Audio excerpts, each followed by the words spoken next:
Well, welcome to Touched by Grace. Thank you. I'm here with my good friends Gordon Boyle and Roxanne, his lovely wife. And we're going to get together and hear how God has touched their lives by His grace.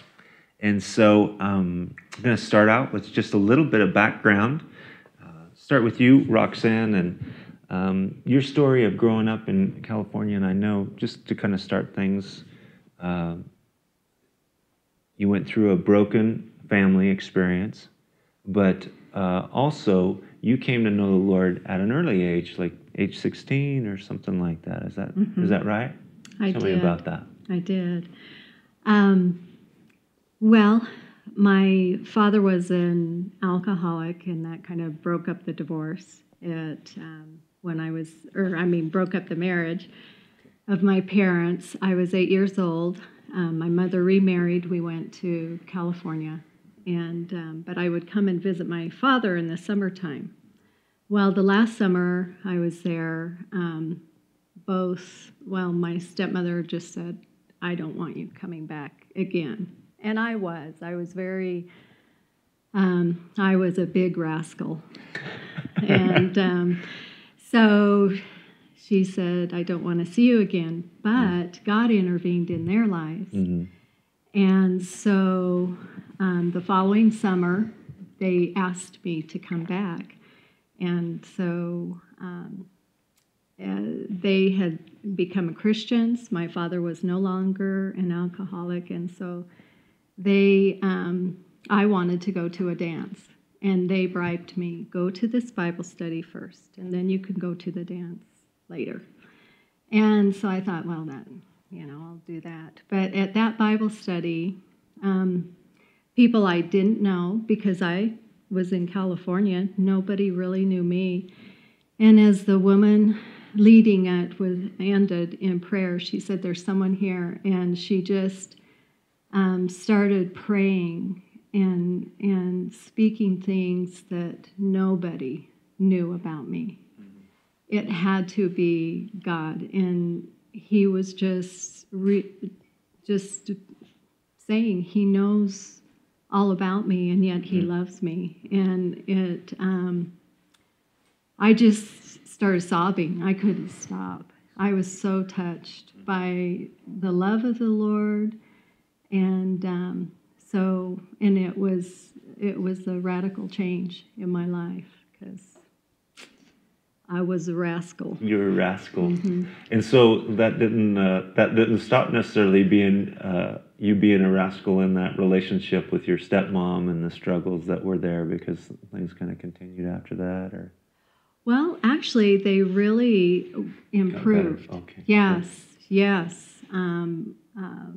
They were following the Lord. I was following the Lord. It was just really a neat experience. And so at that time, you're 16 years old, 17? How old are you? 16. Okay. Yes. And your dad actually 15. Okay. Yeah, I was. Your dad and stepmom were in Idaho Falls, Mm-hmm. and your mom was in California. Is that right?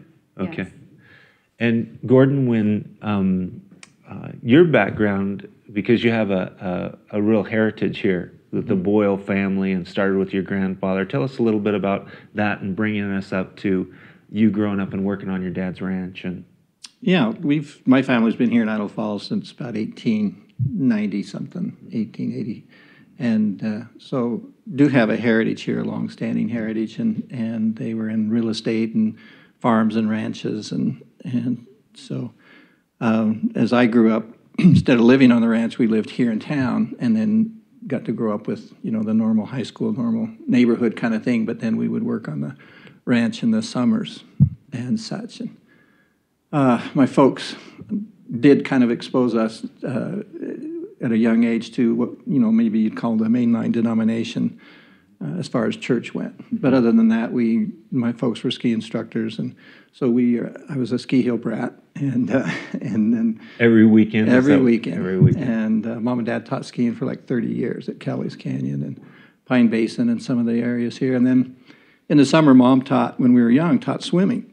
So we were always at the swimming pool, at least during the week, and then we had a summer home on Hebgen Lake. And so on the weekends, we were oftentimes there. And so that's how it all started. And so with the growing up on the ranch with your brother Bruce and all those things, when you got out of high school, were you just full time at the ranch? No, because you went to school. You went to Yeah, I started at the University of Idaho, and I left just shortly before they threw me out. And, just the party atmosphere, and having started the party life fairly young in high school, and things moved on. Took it to Moscow, the University of Idaho, and then was involved, majored in skydiving. And so we, anytime the weather was good, we were skydiving and things. That wasn't conducive to a long academic career. And so came back and lived at the ranch and began to work there full time, doing cattle and then some farming on the side to support that. And was married in probably the early 70s. And my first wife died in a car crash on Christmas Eve in 1975. And that's when Roxanne came into my life. We'd kind of met before that through circumstances and very just like once is all. And over a period of time, as I would go out to eat or something, the manager of the restaurant would send her over to my table because I was lonely and I wasn't eating right. And so And I worked there. She worked there. And so the manager sent his hostess to hang out with me and just try to encourage me, through that process. And that's where Roxanne and I got hooked up. Mm-hmm. And then you got married. What year was that? 1977 in June, just after the Teton flood. Well, no, the Teton flood was in 76. It just totally flooded the ranch. And that's when I began a law enforcement career. And they were basically recruiting for deputizing people that could help through the crisis, and then you just stayed on, right? Isn't that how it Correct. I received an offer to stay on with Bonneville County, and I had volunteered in Rexburg. I was a volunteer search and rescue, and that's how kind of got into the system. And so a number of us went and helped in Rexburg when they had problems with looting and needed extra law enforcement and four-wheel drives because everything was torn up, the roads. And then through that, Bonneville County had an opening, and they asked me to come to work there. And so I started that, I guess, in 1976. And the whole ranch, 1,000 acres, was underwater? Several feet of water. Several feet of water. Yeah. And so, the damage, were cows swept downstream, or did you lose much? It took about 20 hours for the water to get there. And so they were able to, I went into the search and rescue mode and left the ranch, and then my family was able to run the cattle up on the hill towards the Manan Butte. And so the cattle and livestock and everything was fine. And, but just covered the place with debris, washed out all kinds of things. And Topsoil, it just left like a big gravel bar in certain areas. All over, just totally changed things, and took a couple years to actually get things back up and running again. Now, you guys get married in 77, and though you had surrendered your life to the Lord, you're about 15 years old. When you guys get hooked back up, you're not really walking very close with Jesus. No, I wasn't at the time. And he's an unsaved bad guy, and you're hooked up with him. Yes. He was an unsaved good guy. Okay. I'm one of those. He's the good guy. He's the cop. Okay. His kindness really is what drew me to him. And I think I was one of those people you talk about all the time. I was a good sinner. Yeah. I was in law enforcement and things, not a sinner or anything, but, right. From my perspective, just... So how far into the marriage did you then turn around to say, I really need to get serious with Jesus again? Was it somebody coming into your life, or was there the normal struggles of life, or what turned your heart to want you to rededicate? Well, when I did meet him, and I did tell him about Jesus, and I said, I'm not living my life like I should be, but someday I'm going to get back to that. And that someday was really after the birth of Jessica, our first child. And here you have this beautiful child, and truly a gift from God, and God just started drawing me to Him through that, and just the responsibility of raising a child, and I knew I was not adequate. And so that's really the beginning. It gets the attention of so many parents. You're just, all of a sudden, I've got this child, and I haven't, how am I going to train them in morals, and just the weight of that responsibilities. So did you start going to church? I did. We had her dedicated at a little Baptist church. Well, it's where the campus is now. First Baptist. Okay, yeah. And Gordon was willing to go to church with you? And... Well, no.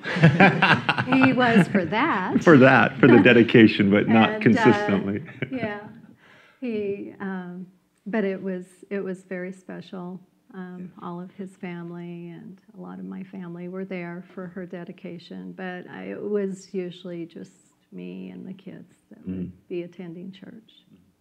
Yeah, just a couple of years later, then you have Jake, your youngest, and so was he dedicated there as well, the same church, or had you started going to the assembly at that time? We had started going to another church, and so we really didn't do that with Jake, or I don't think they had anything to similar like that, so we didn't. So we fast forward. You've been married. You've got Jessica and Jake, two beautiful kids. You're Gordon saving the world through law enforcement and keeping the lid on things. Life goes by. You're about 12 years into your marriage. Been going to church maybe for quite a few years by yourself. Gordon, always a good guy, came Christmas, Easter, something like that. Yeah. I worked shift work and worked a lot of weekends, yeah. which was convenient and things, but my heart definitely wasn't into it. It was just definitely I don't know, just had never entered my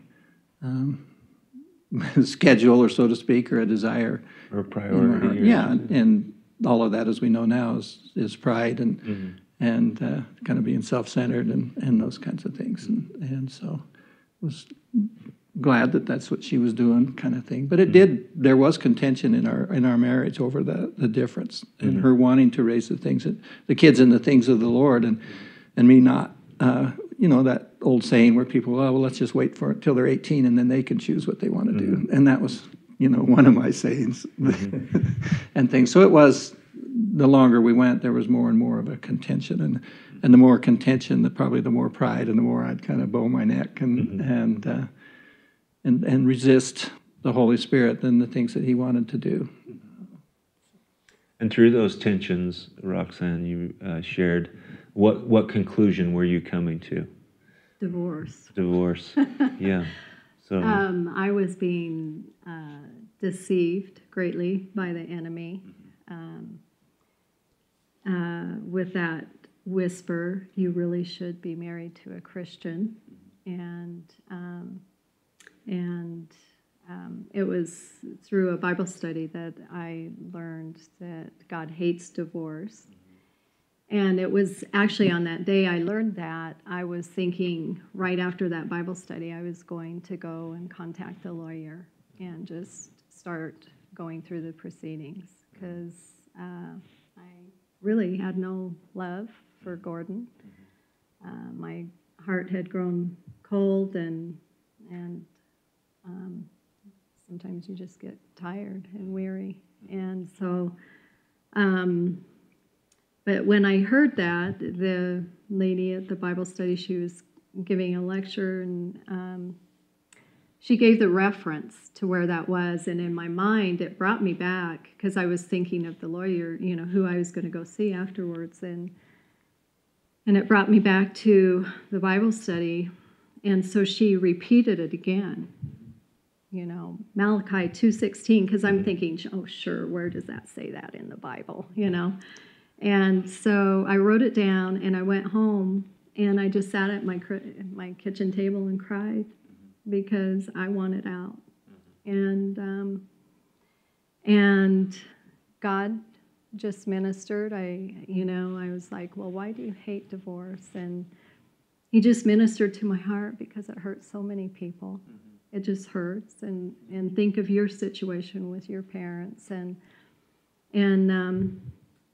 so I just said, okay, God just brought me to a place where I just surrendered to him. Even if Gordon never changes, Lord, I will serve you. I will follow you. I will love him. I'll try and be the best Christian wife. There was that, as I read scripture, I thought, well, I could be really ornery, and then maybe he'd leave me, Drive him and then away. I have a way out. Right.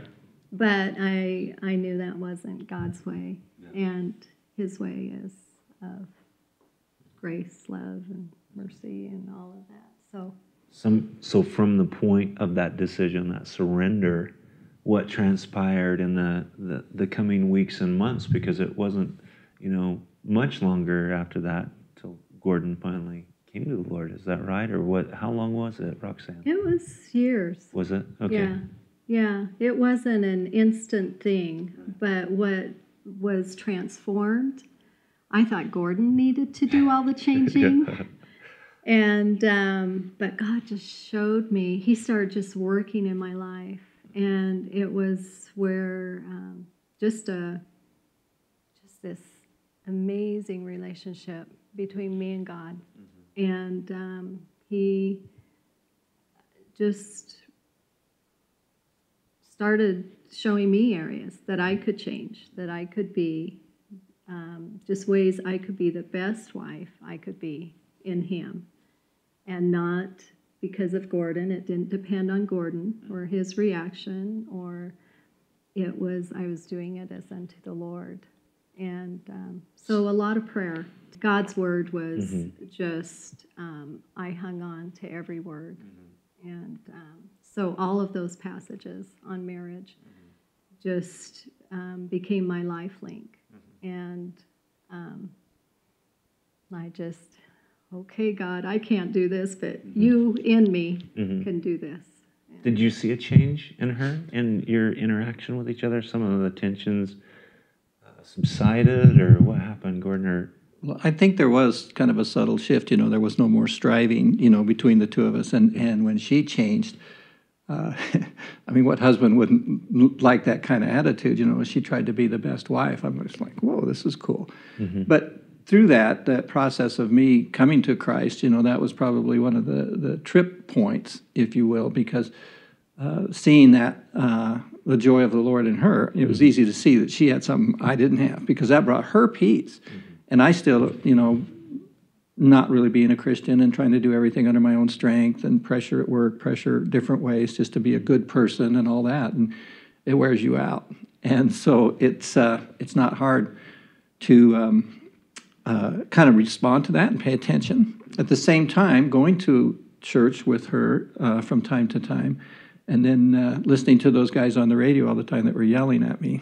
And every time she had the Christian radio going all the time. And so KCIR in those days here in Idaho Falls, and Focus on the Family, and different programs where whoever was speaking was getting in my business. And I wasn't. But just being hard-headed and hard-hearted in a such. But it was just a combination of things. And then there was a pastor, Pastor Ron Dugan, that was here at that time, that was kind of a man's man. And my idea of a pastor or a godly man was a guy with a pocket protector and 2 or 3 degrees on the wall and things, and just, intellectual and things. And I was more, the old cowboy from the ranch, and then a cop, and just a little rougher character than that. So all of that process, and she started that with her attitude towards me. It gave me the freedom, or like a vacuum, for me to move into, and I was open, more open. But I remember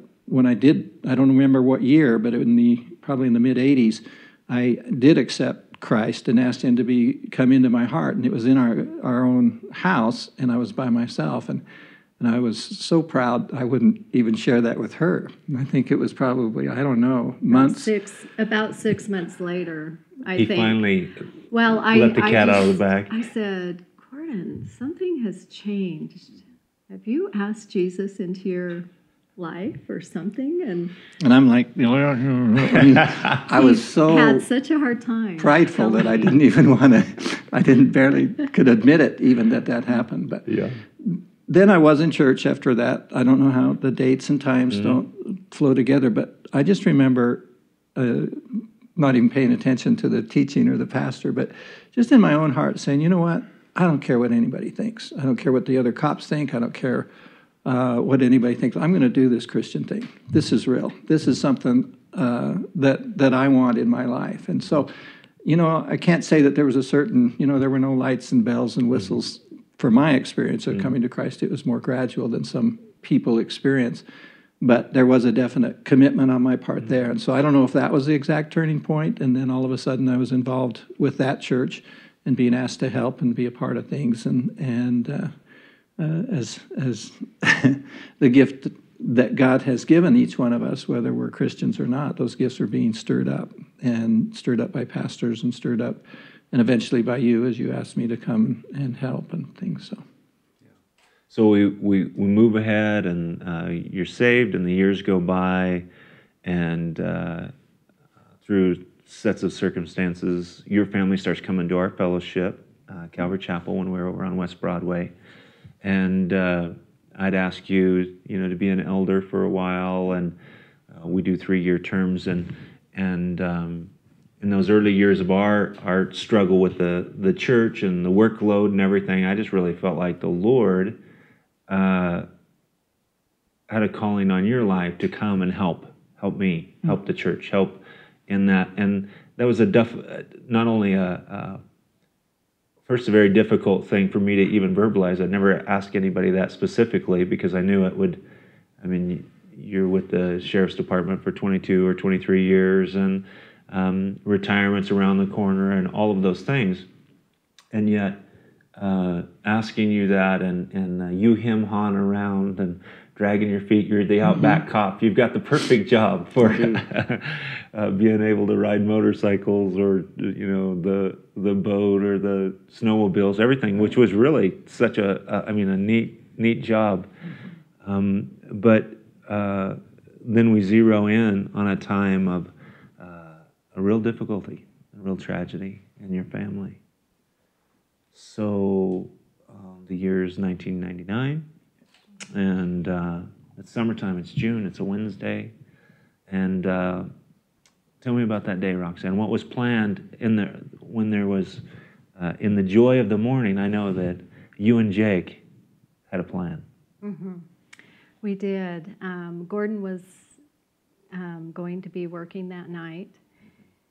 And Jake and I had a date planned for that evening. And we were going to go out to dinner and go see my grandma, and then go to a movie. And because I was flying out the next day, I was going to a Woman of Faith conference in Seattle, and I was going to take my sister-in-law who lived in Seattle, and so we were just going to hang out together and just enjoy that time. And so, but it didn't quite work out that way. Yeah. Now that morning, Gordon had come into the office, and we had visited that morning, and I had asked him again. I'd asked him a couple of times, and he said he had been praying about it, but he wasn't moving real fast in the whole process. And we had a talk, and I just said, "Hey, Gordon, I really need your help. I feel like the Lord wants you to come help me." And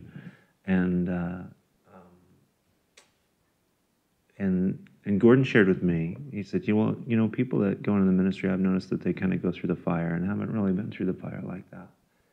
And so then I get a phone call at 5:45. It's Wednesday. We're going to have service, so I'm at church and finalizing things. And it was a call saying something's happened to Jake Boyle. And so I couldn't, I think I tried you guys, and you were already en route. So I called the sheriff's department, and I knew they wouldn't give out information. I did the best. I coerced. I said, hey, I'm not only Gordon and Roxanne go to our church, I'm their pastor. I've heard something, and I don't want to. Is this legitimate? And they said, well, the dispatcher was very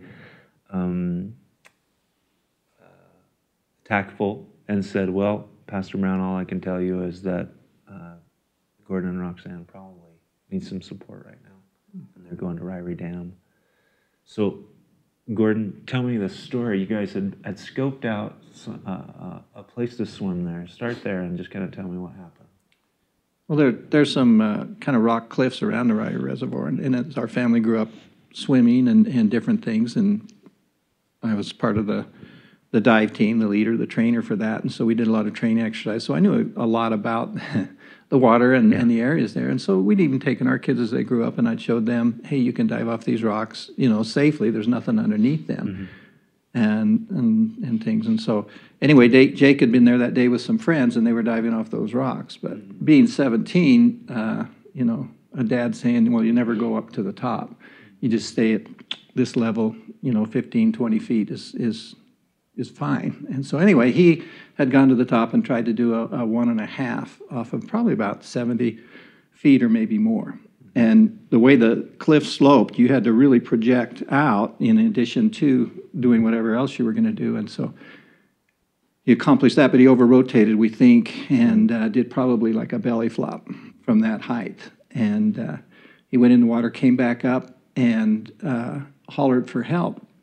And his friends were on the rocks, some of them down on the edge of the water and some of them further up the cliff. And one young man, actually, he went back down, and so this other man dove in and recognized it, and the others were considering that maybe he's kind of a jokester, and so they thought maybe he'd dive under and then swim over to the rocks and hide and things, and so it took them a while to kind of catch up that this thing was real, and they weren't able to.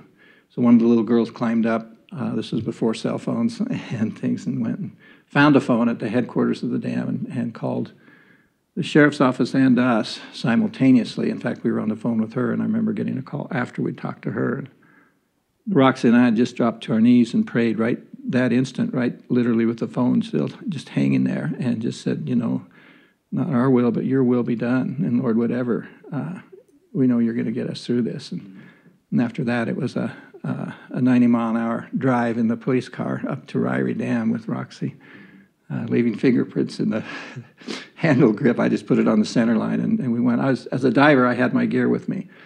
And so it was just a few seconds to get in the outfit and head up there. And then he hadn't come up or they hadn't found anything, and so we immediately dove in the water. And, of course, the dive team was coming up, and I'd commandeered a boat and things. And then one of my team members said, Keith, had come and had gotten out of the boat. And we had a really good idea of exactly where this would take place. And about 40 feet under the water, there's a shelf, a gradual slope, before it dropped down another 60, 70 feet. And so Keith had found him on that shelf and was bringing him, just lifting him up and starting to carry him to the surface when I ran into them. And I removed him from Keith's grasp, and we went to the surface and started CPR and things on the surface before we got him into that boat and over the shore, and there was an ambulance there. And we proceeded to do CPR all the way to the hospital. And Jake lived another about 24 hours, but I think even though his heart and things was working, there was never any brain activity, is what we determined the next day. And of course, you were present during all of that, and Tammy, and we're just tremendous support, and been through that with a lot of people, but never having, been upfront and kind of personal with those kinds of things, and so. Well, there was another kind of an interesting thing because of the call that went forward. When you shared with me when you got to the dock, the same police officer was there from, whether it was 20 years earlier when your wife had passed away, from, there was the guy that was at the scene of the accident there when she passed away, and then when at Jake's accident, yes. You said you looked at this guy like, he's still on duty, so to Right. speak, and two, kind of very difficult. Yeah. I mean, just, tragic things. Yeah, that is true. Hmm. And that's what you get when you hang around one place a long time. Yeah, I that's guess. right. Yeah. But so we're at the hospital, Calvary Chapel, Wednesday night service. I don't know what they did over there, but we weren't there. I think we asked them to pray, just have a prayer Right. meeting, just pray for you guys. But it did take about 24 hours to find out there was no brain activity, and you guys had to make the decision. And there was other decisions like donating things, and there's no way to, we were there, but there's no way. You feel like Job's friends. You feel like a miserable comforter. There's nothing to say. There's nothing to. You don't know what to say, and unless you've been in those shoes. And since then, there's been a lot of people in our fellowship that you two have been able to minister to. That other people that haven't walked. Not that anybody wants to walk this journey, but haven't been down this path. And what are the as you're thinking about letting go of your boy and the donating of certain body parts to try to help other people, Right. even down to the end. It just must seem like a fog.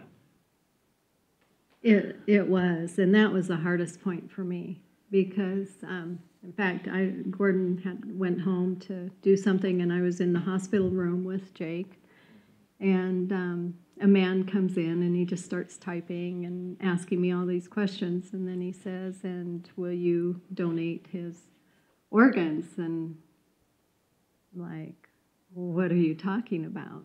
And he's like very businesslike, and I just said, I think we need to, I mean, I couldn't even answer those questions because to me, I had hope that Jake was, I mean, His it heart looked was like still he beating. was breathing, and, of course, they had him on the ventilator. And so that was very, very difficult for me because it's tough, even when, you want him to, like, tell me over, tell me again that there's no brain activity because he looks like he could just open his eyes and be fine.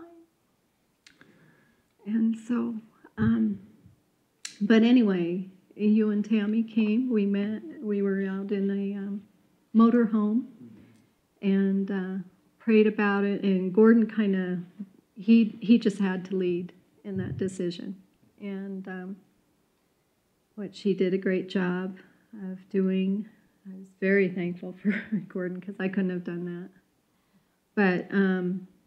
But it was really neat because the Lord even confirmed that that was the right decision because we chose organs to be donated, and probably about 3 weeks later, we got a note in the mail saying that they couldn't use a few of the organs because they had already deteriorated, and that was to me confirmation that he was gone. And then another cool thing is the next day, Jake's friends really didn't understand quite all the struggle that we had been going through, but they came and they said, we just want to let you know that just about 2 or 3 weeks ago, Jake was saying when he turns 18, he's going to put on his driver's license that he wants to be a donor. And I had never heard that. I had never had that conversation with Jake, but they had. And there were just, God is so faithful to just walk you through it. And sometimes you're walking by faith and you really don't know till later, and then he confirms that that was okay. And they're, at the hospital, they have their business to do, and so there's always somebody with that little clipboard waiting for your signature every time you turn around. They're nice about it, but time is of the essence. and so it was a real struggle, and I know every situation's different, and I can't, and you didn't try to advise us. We were asking for help and trying to make this decision, but the bottom line is that Christ gave himself for us. And I just, realizing that the body, this tent that we live in, is not the real deal or the ultimate deal, and that he would have, anytime, as he did, give himself for us. And so that was kind of the defining line for us, just to help me to have the courage to go on, because like Roxy, you just don't want to let go that God's going to do a miracle. Yeah. Mm-hmm. So that was it's a toughie, and for other people that face that, almost on a daily basis, as we see people up in the emergency room, and you and I go up and pray for people on a regular basis, and things. It's a tough part of life, but really understanding, what this whole deal means, that Christ sent his son to die for us, and what that means, and that we should give our lives and whatever else we have for him, and for that process just gave us a lot of peace, and we're able to move forward in this decision. And so. You guys had the wonderful confidence of knowing Jake's relationship with the Lord. So share a little bit about that. I know just a couple of the encouraging things that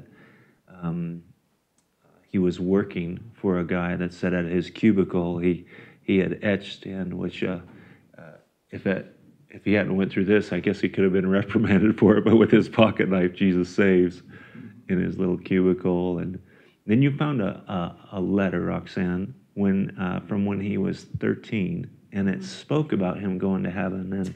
And what did that say? Well, he wrote it for us for Christmas. It was his gift to us. He said he's a sinner, but he knows that he's going to heaven because Christ has died for him. But in that letter, he talked about, he mentioned heaven 3 times, and then he signed it, I'll see you all in heaven. Love your son, Jacob. And that was just a treasure that I kept, and I just thought, oh, thank you, Lord. He loves you, and really, I know he wasn't perfect, like none of us are perfect, but he really did try and live out his faith. And I think both Jessica and Jake, seeing their dad come to Jesus, and seeing the transformation and the change was just, it really had an impact on both of their lives, and Jake really did just love the Lord, and so I was just thrilled, as any mother, who knows that their children are following the Lord. There's no greater joy, as John said. One of the things that I know happened just shortly, probably just maybe even a few months before that, Gordon, you had shared with me, Jake had been out golfing with some friends and saw his, just some circumstances happened to where he was blown away that some of his friends weren't really walking the walk, and how troubled he was. He came home and woke you up and poured his heart out to you, just to kind of share. I mean, that's where he was in his walk with the Lord. Yeah, he was heartbroken to see that, and was in tears, and for his friends. So we have the funeral at a junior high. It's a packed house. We get to share Jesus with all these people. And so, being able to have that fruit just from his life, the relationships that he has, and sharing Jesus, and kind of going for it. But then everything's over.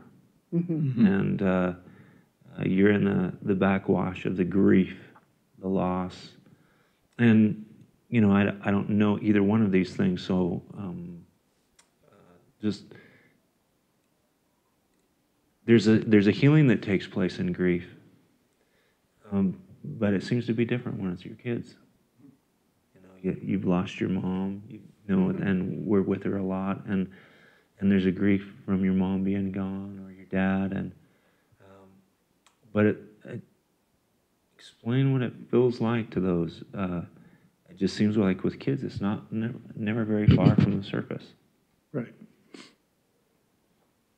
It isn't. It is a different kind of grief, but just as you mentioned, you and Tammy hanging out with us through that process, and it's not a comfortable place to be for those because you don't have anything to say and things, but you push through that as through the Holy Spirit and as just a servant and a minister to serve your congregation.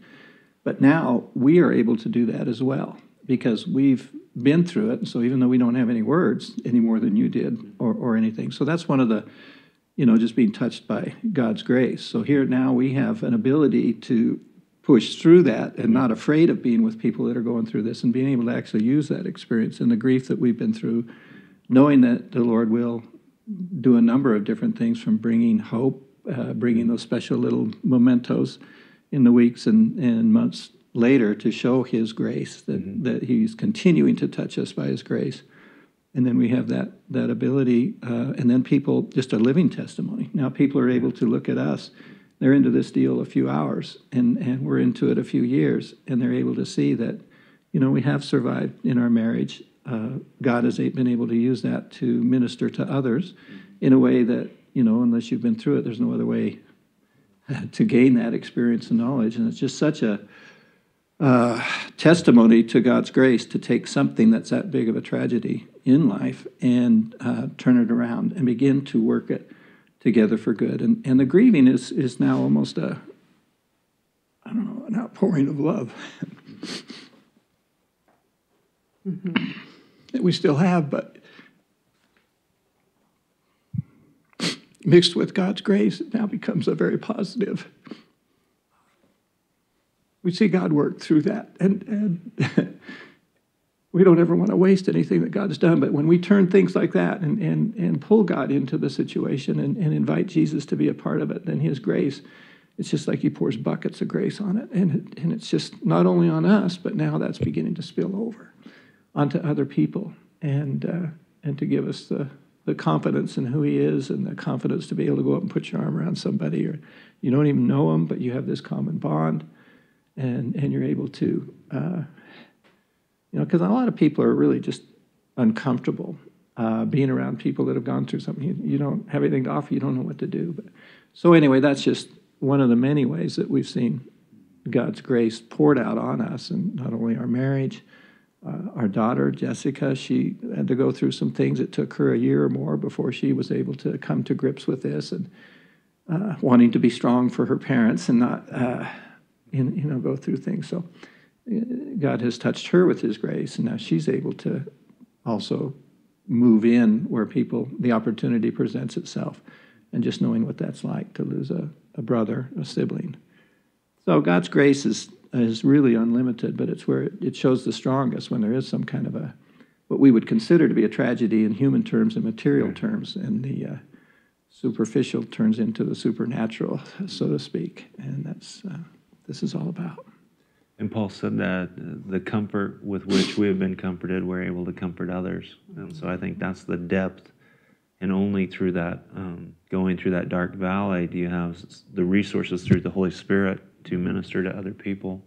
I know as you were going through it, Roxanne, that you had shared with Tammy and I that some people that had encouraged you, what you need to do, Roxanne, is you just need to get some Valium. You need to get a prescription of whatever it is and just kind of zone out for a while. And you shared something with us that I thought was so rich just in what you wanted Jesus to do in you and Gordon's life, and that was that whatever pain was there, whatever sorrow was there, whatever grief was there, that you wanted all that Jesus wanted to teach you.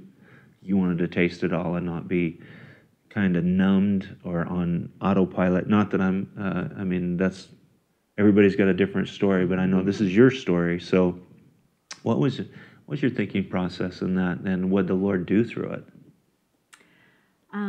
The Lord was just so faithful. He met us.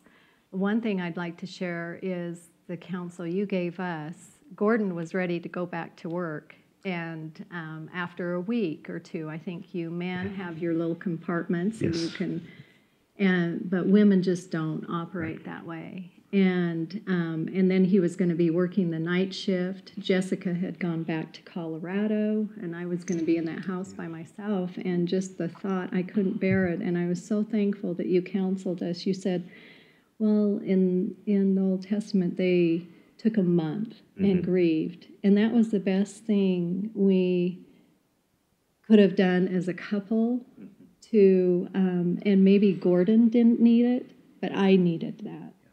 And so his work was very gracious. They gave him a month off, and we just embraced it, you know, instead of trying to run away.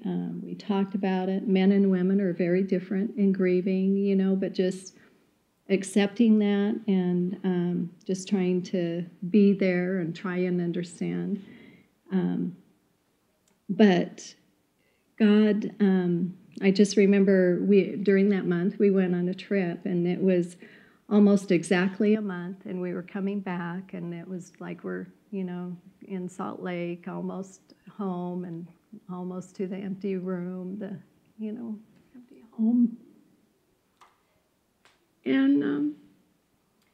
And I slept so well it was amazing. God says he'll be the song and your song in the night. He says he'll give you sweet sleep, and he will. You know, I just say, okay, God, you got to do this for me another night. Here we go. And he did. And so it was really unusual in the hotel room in Salt Lake it was like I was wrestling and I was like, with each day, I'm getting one day further from the memory of Jake, those, you know, blue eyes, his smile, all those things a mom thinks about. And it was just this battle. And now I understand it was like a spiritual battle going on. And the enemy was trying to say, yeah, you are getting, you know, further from his memory.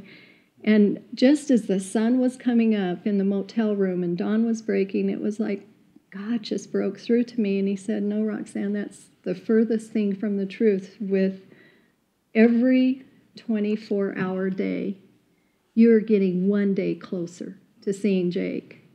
And that just helped me go home and face it. I just, you know, get in the shower, get ready for the day. You know, God's going, I'm one day closer. And that was, God doesn't see death the way we do. Yeah. You know, precious in the sight of the Lord is the death of a saint. And so he just kind of took us through that journey. I don't think, probably for about 6 years, I probably didn't even wear makeup or even bother to, you know, because the tears, you know, when they came, they came. It was okay with me. God gave me those tears, and I remember thinking, am I ever going to smile again? And I do all the time. He truly has turned my mourning into joy. And just by his word, his showing me his perspective on death, just the hope of heaven. Yeah. Who else can offer you that? Mm-hmm. And it's amazing what God can do when you fully trust him. Mm-hmm. And you take him at his word. And even the deepest hurt, yeah, we still have tears. We miss him, you know. But it's not that paralyzing grief. Exactly. It is not that at all. It's actually a joy, and looking forward to seeing him again is really the overriding thoughts in my mind. that verse that we don't grieve as those who have no hope. I mean, we're filled with hope that there's going to be a family reunion, right, in the future. And so, but you think about how, as Jesus has conquered sin and death to give us that hope, to forgive us of our sins, and to conquer the fear of death, if you remove that hope from the equation, how despairing or hopeless, because those are God's promises, and that's what faith is, living by God's promises that He's promised us. That experience, it just my heart grieves when we do a lot of funerals for people that really don't know the Lord, or the person that passed away, there was no evidence of them knowing the Lord. And oftentimes when the last people are leaving the building, my heart's just sometimes I just feel sick in the pit of my stomach because they don't have the hope that we have. Yeah. And you try to share it with them. Jesus is the answer, but the Christian life really does work. It does. Absolutely. So, in that process today, in God's grace, that you're able to comfort others with the comfort that you've been able to be comforted. How do you put into words your life before Jesus, Gordon, your life before Jesus, Roxanne, and the difference? This is, if you were to, in a sentence or two, describe this is what it was like then, this is what it's like now. How do you put that into words to be touched by God's grace? Ladies first. So he can gather his thoughts. I was just totally on the path of destruction at a very high rate, and getting kicked out of school, stealing, lying, drinking, drugs, and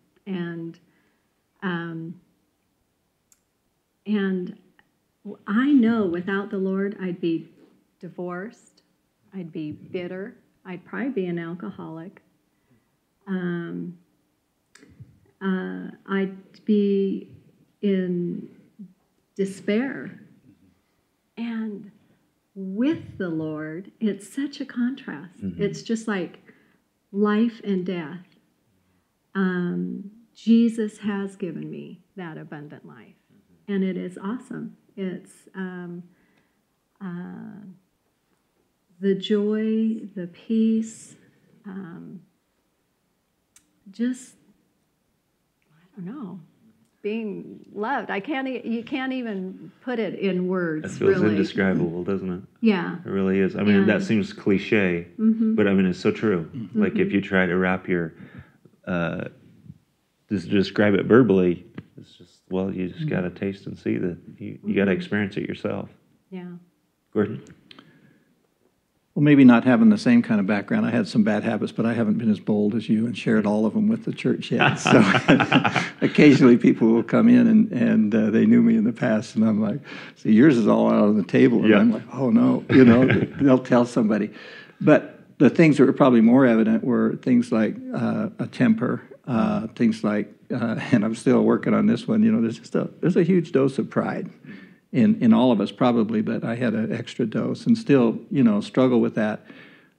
But through God's grace and just understanding who I am in Christ and that difference and seeing the joy that we're in other people's and Christians, and now I begin to experience that myself and realize this whole deal isn't about me, and that God's got a plan, He's got a purpose, and whether it's in our families, whether it's in our community or extended families, even in our workplaces. When I was working outside of, the church, I'm in a really wonderful bubble right now, and things. But having lived both ways, to the point of being, I didn't know I was on the verge of divorce, but and having lived without Christ through part of half my career and marriage and things, it really gives me a great confidence. I mean, there is no other way. And I am very bold about being able to share that, whether it's premarital counseling or marriage counseling or any other way. Folks, whatever you're worried about coming to Christ, get over it, because you can continue to stumble around in your own efforts and your own best attempts and your goodness. You really do want to be good, and even people that have failed, and not understanding the forgiveness, not understanding the grace, and not understanding that no matter what you've been through, like the death of a child, that God is going to take that and turn it around and use it to either comfort others or, we have so much to share. And there is, I remember when a former, relative, sister-in-law kind of thing came into the church, and she was half drunk, and Roxy wasn't here, and she came, and it was her first time in our church, and she spotted me and came and plunked down beside me and put her arm around me, and our congregation was walking by just aghast at who this blonde woman sitting next to me that wasn't Roxy with her arm around me, but at the top of her lungs, "You are not the same person. You've really changed." And I think that was kind of a confirmation, and it was a real, put a smile on my face. Hey, it's so gradual that you don't even necessarily see it, but when a former family member that you did all the holidays with and literally lived at the ranch together as couples and things, it was just so obvious to her, and I just praise God for that I am not the same person. And I was still a cop, and even my career changed for the better. And you'd think, okay, now here's a wimpy Christian, but I still can kick doors and shove guns in people's faces, but I do it with a joy and a smile rather than, and it didn't take away anything. It enhanced every aspect of our lives, from our marriage to family relationships to work relationships and things, just having Christ in your life. And got a long ways to go, but continue to turn it over, and God continues to use it, whatever we turn over to Him, whatever is in your past, and He will use it for something good in other people's lives once you kind of let go and turn that over. And so, in that story earlier, a year after Jake died, I finally got a clue through a pastor teaching on the radio through 2 Corinthians chapter 9, where it talked about God is sufficient in all things to provide an abundance for every good work. And that's when I finally quit putting you off and said, you know what, am I going to trust the state retirement system, or am I going to trust God? And it was a no-brainer from that point on. And we prayed 24 hours after 24 years with the sheriff's office, and I resigned and had no idea what the Lord would do. I was thinking like fixing cabinets and toilets and things, but the Lord's been very gracious to allow me to be a part of this ministry, and it's just been the best years of our life, and been a real privilege to be a part of it. But God gets all the glory, and it's His abundant grace using the likes of us for His work. And has He taken care of you for this decade, and how blessed you? Absolutely. Yeah. Things, even financially, that weren't even on the horizon, so to speak, have just been, He's just blessed us abundantly, and the church has blessed us and things. And so He does provide abundantly for every good work. And well, thanks for sharing your story, how Jesus has touched you by His grace through the thick and the thin, kind of the good, the bad, and the ugly of